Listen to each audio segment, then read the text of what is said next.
Got a huge episode of AEW Dynamite this week. The action-packed show featured 2 title matches, a coffin match and a return of CM Punk. We also have Wardlow and FTR confronting Jay Lethal, Saturn Singh and Sonjay Dutt. Andrade, Allin and Rouge were also in action against Fenix and Penta. So yeah, as you can probably tell, it was a bloody stacked episode of Dynamite. And let's get straight into it with Brody King versus Darby Allin. Allin leapt at King from the top turnbuckle while the latter was in the middle of his entrance coming out of the dark. Darby then smashed Brody with a skateboard full of thumbtacks. The match spotted the outside as Brody sent Darby into the barricade. Darby wasn't done, however. He charged at King as they brawled into the crowd. Back on ringside, Brody took a table and slid into the ring. King then sent Allin headfirst into the barricade before taking out a second table. He then sat Darby on the table and headed to the top turnbuckle where the House of Black member went for a splash, but Darby rolled out of the way.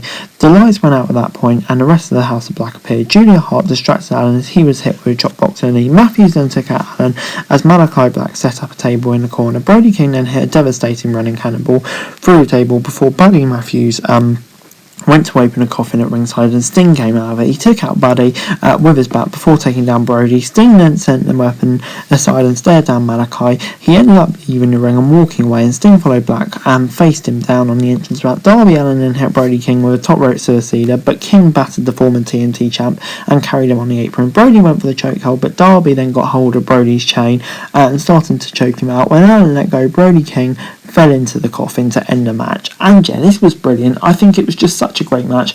It won't really harm Brody into Fenix. He's already got the big wins. Will massively elevate Darby though. And yeah, just huge win surprises and just brilliant wrestling action to kick off the night. This was bloody brilliant. 8 out of 10.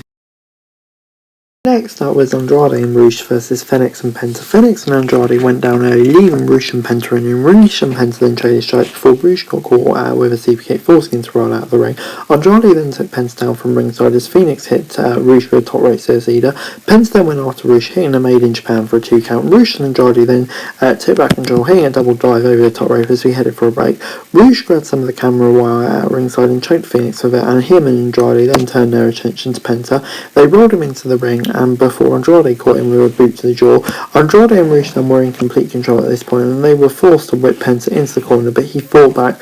After taking Rouge down, Penta hit Andrade with a boot. Fenix came in at this point and set Rouge crashing out of the ring. Penta and Fenix went in all over Andrade, and Rouge tried to come back into the rescue, but got caught with a double super kick. Andrade then caught Penta with a double knees in the corner, but Fenix immediately hit him back with a spinning kick. Fenix then hit his top rope, but Rush hit him out with a powerbomb. Penta took out Rouge, having followed out with a Canadian destroyer to Andrade on the apron, before Rouge, with a main brilliantly tied Penta's master middle rope, effectively chopping him, and took out Fenix with a missile dropkick. He then followed out with a pile driver to Fenix. Penta tore out of his mask to break the pin. Penta was then thrown out of the ring, and Andrade hit Fenix with a hammerlock DDT and pinned him for the W.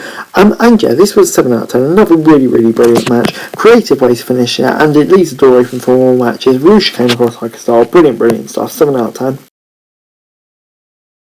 The Young Bucks then walked into the Dark Order's locker room backstage to talk to Hangman. They thanked him for saving him last week before Matt apologised to Hangman for the way they treated him. He added that the best time of his career was when they started gunning for a revolution that led to the start of AEW. Matt Jackson then added that he watched as Page won his first world title and wants to congratulate him, but didn't because of what went down. Jackson added that they wanted Hangman to be their partner in the Trios tournament. Page turned down the offer, saying that he would be in the Dark Order's corner, but they had his back throughout. And yeah, this is all leading to something very interesting and a really interesting, powerful. And I can't wait to see where it all goes now. But yeah, definitely a very intriguing storyline, as well as the rumoured kind of incoming return of Kenny Omega, which we could see next week. So yeah, really hyped about that and how it all plays out. But anyway, next up was Luchasaurus versus Anthony Henry. Luchasaurus was all over Henry's match, began hitting him with a suplex. Henry then tried to hit back when Scary, but was caught with a headbutt. Luchasaurus then hit the fossilizer, and that was enough to put Henry away. Christian then appeared on the screen after the match. Jungle Boy ran backstage and attacked him, only to be held off by security. Luchasaurus then followed and cleared security and accidentally took out former WWE official Pat Buck in the process. But yeah, just in terms of the match itself, it was alright, I suppose. I'll give it a 6 out of 10. Luchasaurus just doing his job, and we got a bit of angle this week, just kind of just do this for a week and then maybe move on to something bigger next week, I guess. But you know, for what it was okay. 6 out of 10. We then got a vignette with Miro. Julia Hart tried to convince him to join the House of Black, but Miro replied that the only one woman was allowed to touch him. He then said that he can now see his path and it was about to take him right through the House of Black. Interesting, looking forward to seeing that. But anyway, Satnam Singh Sanjay Dutt and Jay Lethal at next. Lethal challenged Wardlow to a rematch and didn't have to wait too long for an answer. Wardlow came out and accepted the challenge. He was joined by FTR and they headed to the ring. Mr. Mayhem and FTR then took out Jay Lethal, forcing the heels to exit. And yeah, good stuff. I mean, like, Wardlow having FTR as an alliance is very interesting against Jay Lethal, Dutt and Singh. That could be very interesting. So yeah, intrigued to see where that goes. But anyway, Matt Maynard, Angelo Parker and Daniel Garcia and Anna JS were backstage. Maynard and Parker were looking forward to facing Chris Jericho and potentially winning his second AEW World title later in the night. Garcia then called out Danielson, calling himself the Dragon Slayer. Anna J then randomly choked out someone backstage. Yeah, okay, whatever. Just chill out, Anna, I suppose. Ricky Starks then took on Allin Solo. Solo made a great start to the match, but it didn't last long. He went to hit Starks with an Inscari, but missed and got cut in half with a spear. That was enough to put Solo away. Nick Comoroto then ran down to the ring with a steel chair. Starks dodged him and went to hit a Tiger Driver. Solo then caught him with a shot from behind. Starks tossed Solo into the Comoroto and made his exit through the crowd. And yeah, I guess this is just kind of building Ricky Starks up. Now he's free of Team Taz and seems to be a single star, and no issue with just building him up for now. It wasn't too bad at all. I'll give it a 6 out of 10. Austin and Colton Gunn were then backstage getting verbal rollicking from Billy Gunn. Billy said that the Suns had disgraced him by losing the only match he made him famous, adding that they missed the Acclaimed. Stokely Hathaway then made a brief appearance, but left after Billy Gunn stopped to win his tracks. Billy then told his sons to prove themselves on Rampage this week. Can we get them two teams back together, please? That was great. But anyway, that's not going to happen. Moving on then to Jay Cargill versus Madison Rayne. Cargill started the match strong and was dominating. Madison did get some early offensive, but didn't have much of a long-term effect on Jay. Madison then got a near fall at one point. Kira Hogan was on the apron and distraction it worked. Jaden ended up booting Hogan and by mistake and got rolled out. She then kicked out and took Rayne out with a punt kick. Jaden hit Jaded and finished the match off. Athena stuck up on Jade after the match and took her down with a right hand. Kira Hogan then pulled Jade out of the ring for the save. But yeah, 6 out of 10. Kind of would have wanted to see a bit more from this match, but at the end it was always just going to be this. It wasn't too bad. It did its job, I suppose. 6 out of 10. And then it was time for John Moxley versus Chris Jericho in our main event. Moxley was all over the challenge during the opening moments, but the wily veteran wasn't down for long. Jericho tore out Moxley's earring before booting him out of the ring. Moxley's ear was covered in blood as he climbed back to the ring. Jericho then hit backbreaker before taking the chant down repeatedly. Jericho was in complete control of the match at this point and he locked in a submission hold. Mox then broke free and hit a German suplex before Jericho immediately got back up and hit a German suplex of his own. Jericho then knocked in the walls of Jericho, but the champion held on. Mox broke free before Jericho locked in the walls once again. The champ broke free and sent Jericho crashing out the ring. Moxley then went for the top rope and nailed Jericho with a double axe handle outside of the ring.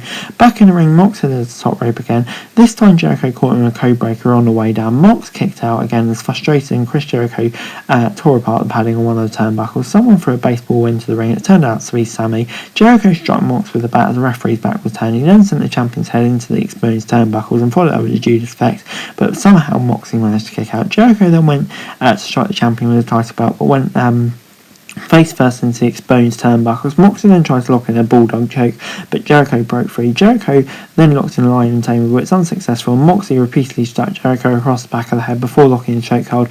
Jericho tried to sneak free, but was forced to tap. Sammy Guevara and Jake Hager then charged the ring after the match and was attacked John Moxley. Castagnoli, Ortiz, Wheeler Yuta and Lee Kingston then hit the ring. Maynard and Parker ran down. Jericho was about to strike Moxley with the title belt when CM Punk's music hit.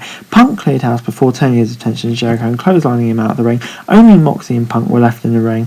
They faced off with each other before Moxley left the ring and made a rude gesture at Punk. And CM Punk is back, and despite all the rumours that we might not get it, we are going to flipping get it. Moxley versus Punk.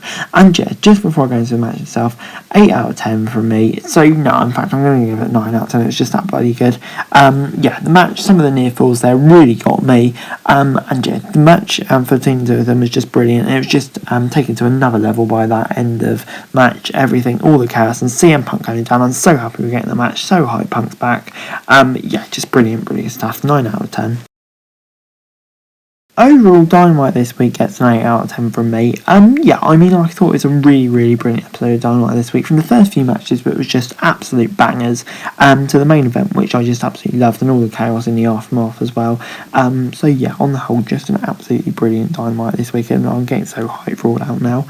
But anyway, guys, that's it for the video. Thanks very much for watching. Until like, share, subscribe, their thoughts, comments down below, follow and subscribe for daily wrestling news, and subscribe to my channel and subscribe now. It'd be greatly appreciated. Thanks very much for watching. Peace out.